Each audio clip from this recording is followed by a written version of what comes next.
Hello everyone, welcome back to this YouTube channel. तो आज है 12 ऑफ अक्टूबर और इस सेशन में द हिंदू एडिटोरियल का वोकेबलरी कवर करते हैं। तो अगर आप किसी भी कॉम्पिटिटिव एग्जाम का प्रिपरेशन कर रहे हैं तो वीडियो लास्ट तक जरूर देखिएगा।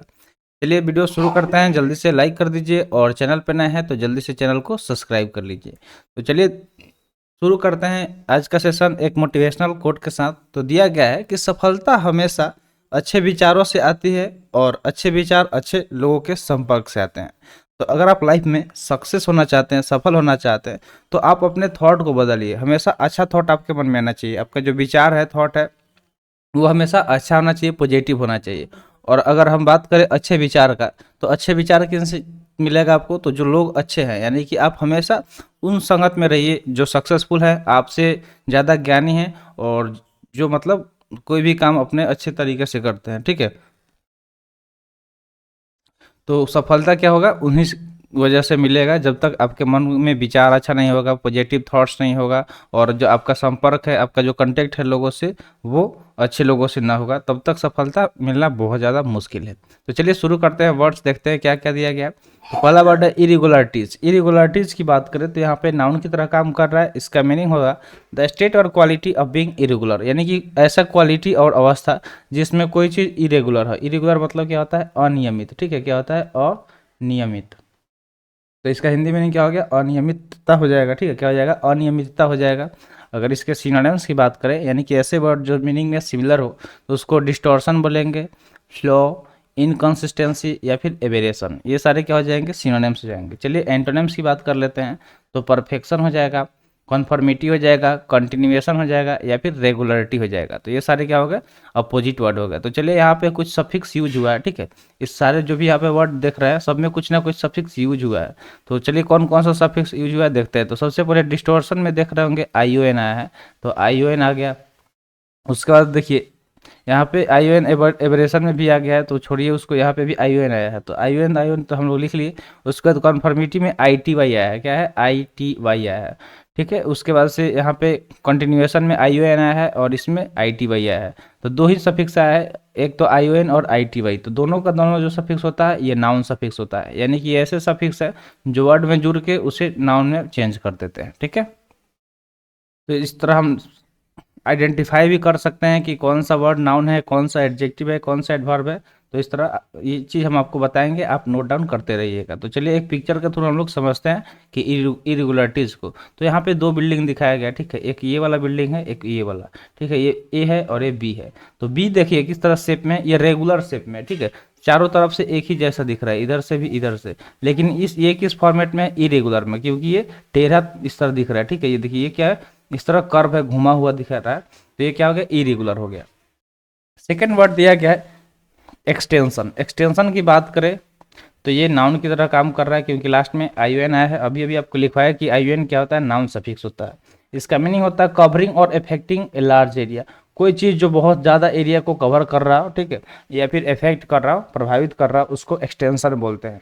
जैसे मान लीजिए कि अगर आप जाएंगे यूपी साइड में, हरियाणा साइड में या बिहार में, ठीक है, नॉर्थ साइड में इंडिया के, तो उधर क्या होता है? बहुत ज़्यादा खेती होता है। ठीक है, खेती बहुत लार्ज एरिया में कवर किया होता है। ठीक है, तो इसका हिंदी मीनिंग क्या हो जाएगा? व्यापक हो जाएगा। मतलब कोई भी चीज़ जो बहुत लार्ज एरिया में फैला हुआ हो। जैसे मान लीजिए कि हिमालय को ही देख लीजिए, तो हिमालय पर जो पर्वत है वो क्या है? काफ़ी दूर तक फैला हुआ है, यानी कि उसका एक्सटेंशन बहुत ज़्यादा है।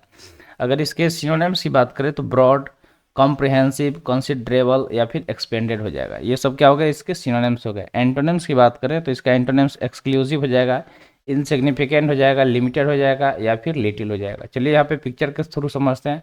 तो अभी हम लोग खेतों के बारे में बात कर रहे थे। ठीक है, फार्मिंग के बारे में। ठीक है, तो यहाँ पे देखिए बहुत ज़्यादा दूरी में दिखाया गया है कि यहाँ पे खेती हुआ है। ठीक है, तो ये क्या है?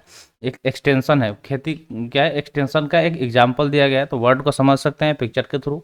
आगे बढ़ते हैं। थर्ड वर्ड क्या है? डेलिबरेट, जो कि एडजेक्टिव की तरह काम कर रहा है। इसका मीनिंग होता है डन कॉन्शियसली एंड इंटेंशनली। मतलब कोई चीज़ जो कॉन्शियसली यानी कि ध्यानपूर्वक करना है और इंटेंशनली यानी कि इरादे के साथ करना है, डेट इज़ डेलिबरेट। तो डेलिबरेट मतलब होता है सोचा समझा, मतलब सोच समझ कर कोई काम करना, उसको डेलिबरेटली बोलते हैं। ठीक है, तो कोई भी काम करने से पहले उसके बारे में सोच लेना चाहिए, उसके प्रोज और कॉन्स के बारे में, यानी कि उससे क्या प्रॉफिट है, क्या लॉस है, तब जाके उस काम को करना चाहिए, अदरवाइज आपको लॉस भी हो सकता है और प्रॉफिट भी हो सकता है, कुछ भी हो सकता है, ठीक है। तो सोच समझ कर किया हुआ काम हमेशा क्या होता है, आपको आगे बढ़ाने का काम करता है।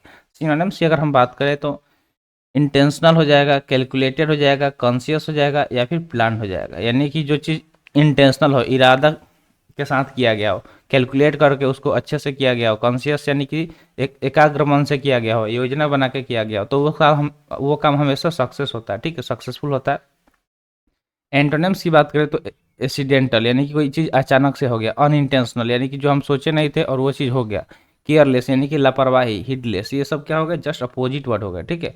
ये सब क्या हो गया, अपोजिट वर्ड हो गया किसके, तो डेलिबरेट के। तो पिक्चर के थ्रू भी यहाँ पे वर्ड को समझिए, यहाँ पे कोई चीज़ सोच समझ के करना चाहिए हमेशा। ये क्या है, हमारे लाइफ का एक लेसन है कि हमेशा चीज़ें सोच समझ के ही करना चाहिए। अगला वर्ड दिया गया है रेफरेंसेस। रेफरेंसेस यहाँ पे नाउन की तरह काम कर रहा है। इसका मीनिंग होगा द एक्शन ऑफ मेंशनिंग और एल्यूडिंग टू समथिंग, यानी किसी चीज़ को मेंशन करना, एल्यूड करना यानी कि शामिल करना, डेट इज रेफरेंसेस, यानी कि संदर्भ इसका हिंदी मीनिंग हो जाएगा, ठीक है। संदर्भ क्या हो जाएगा, इसका हिंदी मीनिंग हो जाएगा। सिनोनिम्स की बात करें तो एल्यूजन, हिंट, इन्वेंडो या फिर मेंशन हो जाएगा। ये सब क्या होगा, इसके सिनोनिम्स हो गए। एंटोनिम्स की बात करें तो अननॉलेज, रिजेक्शन, डिस्ट्रस्ट या फिर डिसअप्रूवल, ये सब क्या हो गए, अपोजिट वर्ड हो गए इस वर्ड के। जैसे मान लीजिए कि हमें कोई टॉपिक मिला हुआ है, ठीक है। मान लीजिए कि कोई एक टॉपिक दे दिया गया साइंस के बारे में, मान लीजिए लाइट है, ठीक है। लाइट ही टॉपिक ले लीजिए, सिंपल, ये बहुत फेमस टॉपिक है फिजिक्स का, ठीक है। फिजिक्स का ये क्या है, बहुत फेमस टॉपिक है। तो इस पे आपको एक दे दिया गया कि एक प्रोजेक्ट बना के लाना है, तो उस प्रोजेक्ट को आप बनाने के लिए क्या करेंगे, अलग अलग बुक का रेफरेंस लेंगे, ठीक है। अलग अलग बुक को देखेंगे कि इसमें क्या चीज़ दिया गया है, जो आसान दिया गया है, सही तरीके से दिया गया है। तो सारे बुक पढ़ेंगे, उसके बाद अगर उस टॉपिक को तैयार करेंगे तो वो टॉपिक क्या होगा, काफ़ी ज़्यादा अच्छा होगा, सब समझने लायक होगा, ठीक है। तो वो सारे जो बुक आप यूज कर रहे हैं वो क्या हो गया, एक तरह से रेफरेंस का काम कर रहा है। नेक्स्ट वर्ड है एसोसिएटेड, ठीक है। यहाँ पे एसोसिएटेड हो जाएगा, आई लगा लीजिएगा, ठीक है। चलिए इसको अलग से लिख देते हैं।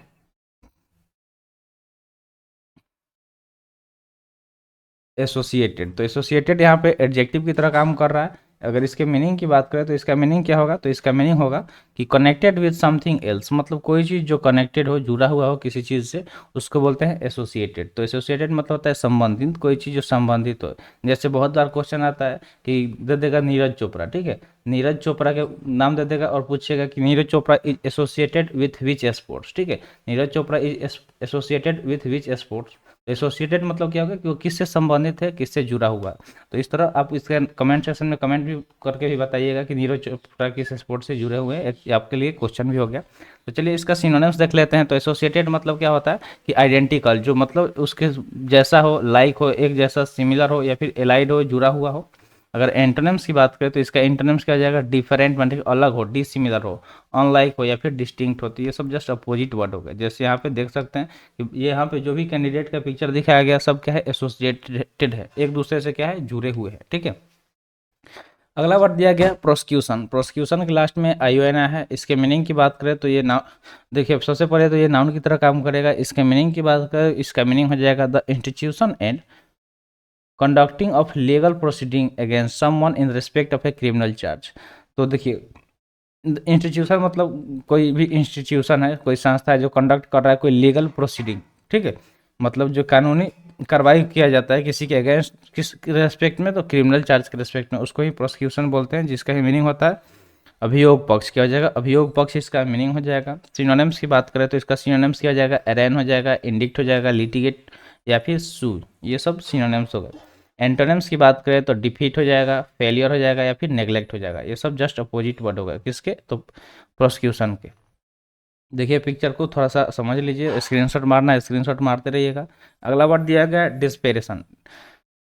डिस्पेरेशन की बात करें तो नाउन की तरह काम कर रहा है। इसका मीनिंग होता है फीलिंग और showing a hopeless sense that a situation is so bad as to be impossible to deal with, यानी कि ऐसा फील करना, महसूस करना या फिर शो करना, दिखाना, होपलेस सेंस यानी कि निराशावादी जो सेंस है, that situation is so bad यानी कि कोई जो सिचुएशन है बहुत ज़्यादा बुरा है, जिसके साथ डील करना काफ़ी ज़्यादा इम्पॉसिबल हो, असंभव हो। जैसे होता है ना कि कभी कभी इंसान इस सिचुएशन में चला जाता है जहाँ वो मतलब ये सोचता है कि आगे क्या है, अगर आगे बढ़ते हैं तो आगे खाई है और पीछे क्या है, कुआं है, ठीक है।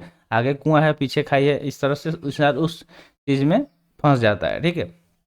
जैसे एक इस पे शायर भी कहा गया है कि प्यास लगी थी कुछ इस कदर, प्यास लगी थी कुछ कमबख्त प्यास लगी थी कुछ इस कदर, जहर में ही पानी था, पीते तो भी मर जाते और नहीं पीते तो ही मर जाते, ठीक है। तो ये शायरी बहुत, मतलब इसमें बहुत सारा चीज़ छुपा हुआ है, तो ये इस वर्ड्स को रिलेट कर सकते हैं कि मतलब आपको कोई चीज़ मतलब करना है, करेंगे तो भी प्रॉब्लम है, नहीं करेंगे तो भी प्रॉब्लम है, उस सिचुएशन को डिस्पेरेशन बोलते हैं, ठीक है। इंसान डिसाइड नहीं कर सकता है कि हम क्या करें क्या नहीं करें।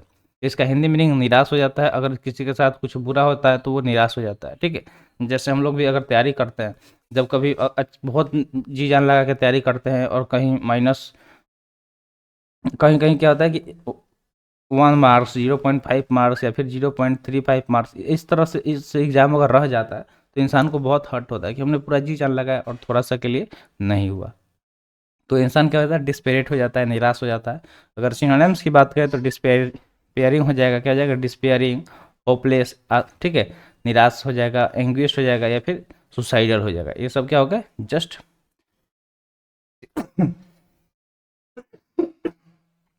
सिमिलर वर्ड होगा, ठीक है।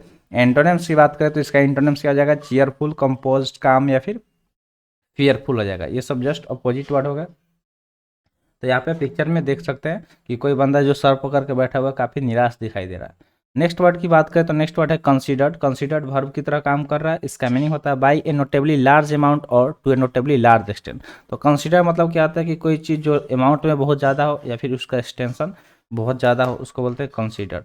जैसे इसका मीनिंग की बात करें तो इसका मीनिंग क्या हो जाएगा, काफ़ी, कोई चीज़ जो काफ़ी दूर तक फैला हुआ, काफ़ी ज़्यादा लार्ज अमाउंट में हो। सिनोनिम्स की बात करें तो अप्रिसिएबली हो जाएगा, फार, ग्रेटली या फिर मार्केटली, ये सब क्या हो जाएंगे, इसके सिनोनिम्स हो जाएंगे। यहाँ पे आप देख रहे होंगे एल वाई आया है, वर्ड के लास्ट में एल वाई आया है। तो एल वाई दो तरह से काम करता है, अगर नाउन के साथ एल वाई लगता है तो वो एडजेक्टिव की तरह काम करता है, ठीक है। और एडजेक्टिव के साथ एल वाई अगर हम लगाए तो वो क्या होता है, एडवर्ब की तरह काम करता है। तो ये चीज़ वो एडवर्ब की तरह काम करता है, ये चीज़ आपको ध्यान में रखना है, ठीक है।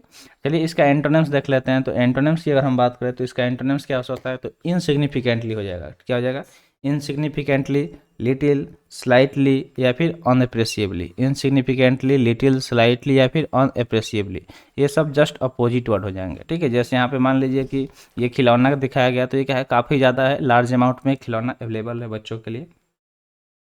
अगला वर्ड दिया गया 9th नंबर की लॉन्ड्रिंग। लॉन्ड्रिंग यहाँ पे वर्ब की तरह काम कर रहा है। इसका मीनिंग होता है conceal the origin of money obtained illegally, यानी कि जो पैसा है उसको इलीगल तरीके से जो प्राप्त किया जा रहा है, उसके ओरिजिन यानी कि वो कहाँ से आ रहा है, उसको क्या कर देना, कंसील कर देना, छुपा देना, ठीक है, कर देना, छुपा देना, छुपा के रखना कि वो पैसे कहाँ से आ रहा है इलीगल तरीके से, तो उसको लॉन्ड्रिंग बोलेंगे। मनी लॉन्ड्रिंग आप सुने होंगे, उसके अगेंस्ट बहुत किसी पे कार्रवाई भी किया जाता है। तो इसका मीनिंग शोधन हो जाएगा। सिनोनिम्स की बात करें तो क्लीन, मान लीजिए कि कोई चीज़ है, क्लीन चिट रखना, पता नहीं चलने देना, एडमिनिस्ट्रेशन, मैनेजमेंट, उसको सही से मैनेज करेंगे कि पैसा कहाँ से आ रहा है, किसी को अंदाज़ा ना चले कैसे, ठीक है। और नहीं तो क्या होगा कि उस पर इनकम टैक्स वाले रेड मार देंगे और उसका सारा पैसा जब्त हो जाएगा। एंटोनिम्स की बात करें तो इसका एंटोनिम्स क्या हो जाएगा, डर्टी हो जाएगा, बैड रेगल्ड हो जाएगा या फिर बेग्रिम्ड हो जाएगा। तो ये सब क्या हो गया, अपोजिट वर्ड हो गया। जैसे यहाँ पे देख सकते हैं पैसे का पिक्चर दिखाया गया है, कहाँ से पैसे ले रहा है इसका कुछ पता नहीं है।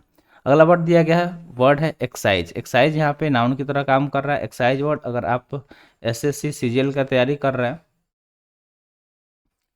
एसएससी सीजीएल का तैयारी कर रहे हैं तो एक्साइज इंस्पेक्टर से आप भली भांति परिचित होंगे। तो एक्साइज वर्ड का मीनिंग क्या होता है, चलिए जान लेते हैं। जब तक एक्साइज मीनिंग वर्ड का मीनिंग नहीं पता होगा, हम एक्साइज इंस्पेक्टर बनेंगे कैसे, ठीक है। तो इसका मीनिंग की बात करें तो इसका मीनिंग होता है a tax levied on certain good and commodities produced और sold within a country and on license granted for certain activity. तो देखिए कोई भी चीज़ है, कोई भी कमोडिटीज है या फिर प्रोडक्ट है जिसको अगर बनाया जा रहा है और बेचा जा रहा है किसी कंट्री में, ठीक है, on license granted for certain activities, तो उसके लिए जो लाइसेंस वगैरह दिया जाता है गवर्नमेंट द्वारा, तो उस पर क्या होता है, टैक्स लगाया जाता है कि अगर वो प्रोडक्शन करेगा तो उस पर टैक्स, उसको टैक्स देना पड़ेगा। जैसे हम लोग बहुत सारा चीज़ यूज़ करते हैं, जैसे इलेक्ट्रॉनिक सामान वगैरह यूज़ करते हैं, तो उस पर 18% जीएसटी है, ठीक है, उस पर क्या है, 18% जीएसटी है। तो एक तरह से ये क्या हो गया, टैक्स ही हो गया ना, ये क्या हो गया, एक तरह से टैक्स हो गया। तो इसको एक्साइज बोलेंगे, ठीक है, यानी कि उत्पाद शुल्क होगा, यानी कि कोई भी चीज़ जिसका प्रोडक्शन हो रहा है तो गवर्नमेंट उसके, अगर अपनी गवर्नमेंट अलाउ कर रहा है तो उसके बदले आपसे क्या होगा, टैक्स लेगा। अगर इसके सिनोनिम्स की बात करें तो इसका सिनोनिम्स क्या हो जाएगा, इसका synonyms surcharge, tariff, customs due, ठीक है, या फिर ड्यूटी, ये सब क्या होगा, सिनोनिम्स हो गया, ठीक है। एंटोनिम्स की बात करें तो एंटोनिम्स क्या हो जाएगा, टैक्स, लिवाई, इम्पोज या फिर फाइन हो जाएगा। क्या हो जाएगा, टैक्स, लिवाई, इम्पोज या फिर फाइन, ये सब क्या हो गए, अपोजिट वर्ड हो गए। तो यहाँ पे पिक्चर के थ्रू भी देख सकते हैं। तो आई होप आपको सारे वर्ड क्लियर हो गए होंगे। तो आज के लिए इतना ही, आज का सेशन यहीं पे समाप्त हुआ। सेशन कैसा लगा कमेंट सेशन में जरूर बताइएगा। तो मिलते हैं फिर अगले वीडियो में। थैंक्स फॉर वॉचिंग, जय हिंद।